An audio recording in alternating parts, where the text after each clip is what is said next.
দুনিয়াতে আমার সুনাম করবে, দুনিয়াতে আর কিছু ইত্যাদি ইত্যাদি সুনাম করবে। এই সুনামের উদ্দেশ্যে বক্তব্য দিয়েছে, সুনামের উদ্দেশ্যে চলাচল করেছে, সুনামের উদ্দেশ্যে দান করেছে, সুনামের উদ্দেশ্যে আরো কিছু ইত্যাদি ইত্যাদি করেছে, সুনামের উদ্দেশ্যে কোরআন পাঠ করেছে, আপনার কি হয়েছে, সুনামের উদ্দেশ্যে হাফেজ বাণী বেড়েছে, সুনামের উদ্দেশ্যে মৌলবি হয়েছে, সুনামের উদ্দেশ্যে বক্তব্য চলছে, সুনামের উদ্দেশ্যে আমি যা কিছু করছি।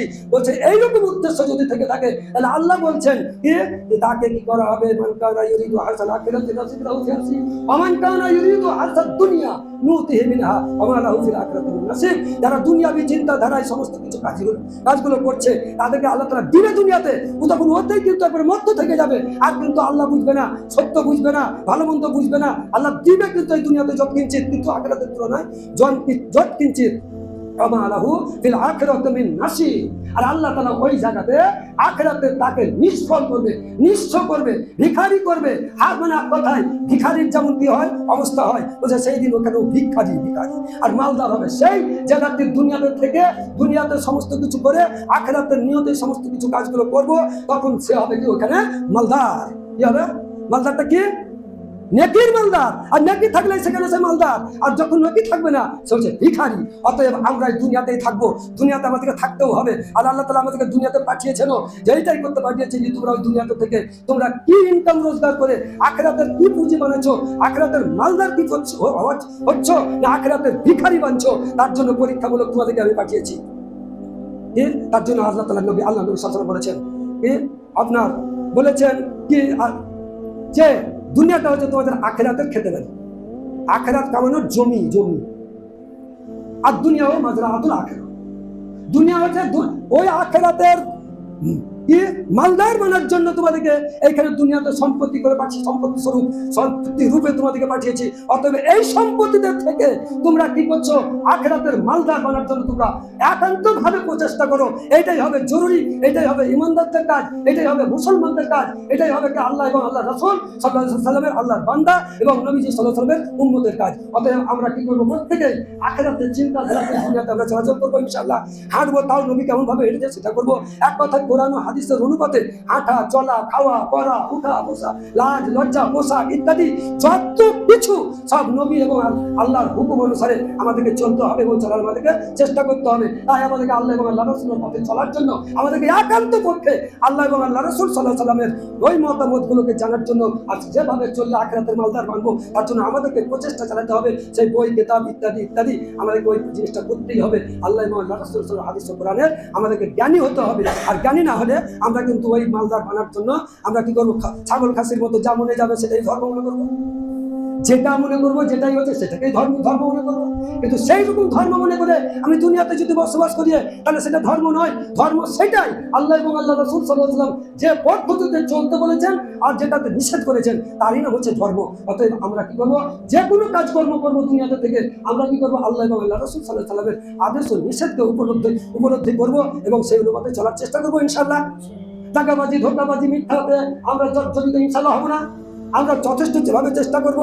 আরেকটা কথা বলছি, মিথ্যাতে আজকে আমিও মনে করবেন না যে আমি নয়, আমারও কথা বলছি, যে আমি যে মনে করছেন যে আমি সত্যি কথা বলছি বা বলিয়ে তাও আমি বলছি না, চলছে। তবে হ্যাঁ হয়তো হয়ে যায়, করবো না বলে করবো না, মিথ্যা কথা বলবো না, চুরি করবো না, মানুষকে বন্ধ কথা বলবো না, মানুষের ধোঁকাবাজি টাকাবাজি দিব না বলতেও যদি সেটা মিথ্যা কথা বা কোনো কিছু হয়ে যায় সেটা তো স্বতন্ত্র।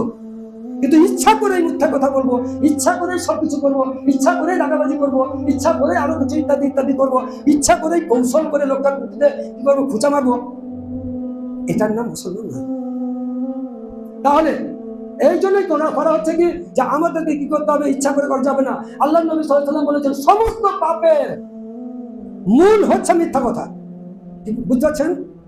সমস্ত পাপের মূল শিকড় সেটা হচ্ছে মিথ্যা কথা।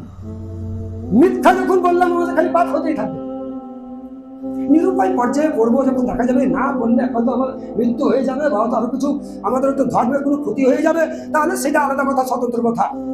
কিন্তু আমাদেরকে অহরহ তাই বলছে মিথ্যার জন্য, যখন আমি মিথ্যা থেকে বেঁচে যাব তখন আমি কিন্তু গুনাহ থেকে বেঁচে যাব। আর মিথ্যা আমি যত বলবো আমার গুনাহ কিন্তু তত আমার কাছে চেপে ধরবে। তার জন্য একটা সংক্ষেপে ছোট্ট করে কথা বলছি।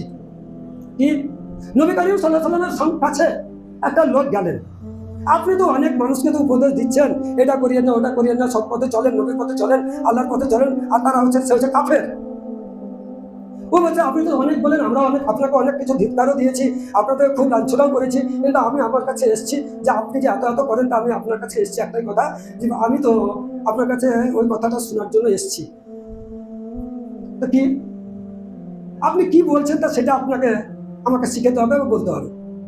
তো বলবো কি, তুমি তো সব কিছু দুনিয়ার যত কাজ সব খারাপ কাজ করে, সে লোকটা দুনিয়ার যত খারাপ কাজ সবই করে। নবীজি সাল্লাল্লাহু আলাইহি ওয়াসাল্লাম বলছেন যে তুমি দেখো এইভাবে কি জেনা করা যাবে না, ব্যভিচার করা যাবে না, ইত্যাদি, চুরি করা যাবে না, ডাকাতি করা যাবে না, ইত্যাদি ইত্যাদি বলছেন। বলতে বলতে সে তখন কি বলছেন, যে আপনি যাই বলেন আমি কিন্তু ওই জিনিসগুলো ছাড়তে পারবো না। কি বললেন? আপনি যা কিছু বললেন আমি কিন্তু ছাড়তে পারবো না। তবে কি পারবো, তবে একটা কথা, তোমাকে আমি একটা কথা বলছি, তুমি সব করো। কি বললেন? যাও তুমি সবই করো। মানে খুব খুব ভালো করে শুনবেন, কিন্তু উল্টা পাল্টা যাই গাহাবেন না যে মনে সব করতে উল্টে আছে। কি হলো? সবই করো, যাও। তুমি যখন ওইটাই বলছো আমি ছাড়তে পারবো না, আমি ব্যভিচার করে ছাড়তে পারবো না, আমি চুরি করে ছাড়তে পারবো না। নবীজি সাল্লাল্লাহু আলাইহি ওয়াসাল্লাম বললেন ঠিক আছে তুমি সবই করো, তবে একটাই কথা বলো, এগুলো তুমি আমার কাছে যে একটা শপথ করে যাও যে আমি মিথ্যা কথা বলবো না। বলো, ও বলে ঠিক আছে পারবো, মিথ্যা কথা বলবো না। হাতে হাত দিয়ে বললেন ঠিক আছে আমি মিথ্যা কথা বলবো না। তাহলে ঠিক আছে, তাহলে আগামীকালকে তুমি সারাদিন কি কাজ করবে না করবে এসে আমার কাছে বলবে। উনি যখন এই হয়তো মদ খেতে যাচ্ছে তখন বলছে তাই তো নবীর কাছে হাত দিয়েছি, হাত কথা করেছি, এবার আমাকে তো আবার জিজ্ঞেস করবে তুমি কি করেছো, তো মিথ্যা কথা বলা যাবে না, দুটা বাধা। চুরি করতে যাচ্ছে বাধা, মদ খেতে যাচ্ছে বাধা, ব্যভিচার করতে যাচ্ছে সেটাও বাধা, কেন আমি সত্য কথা বলবো বলেছি।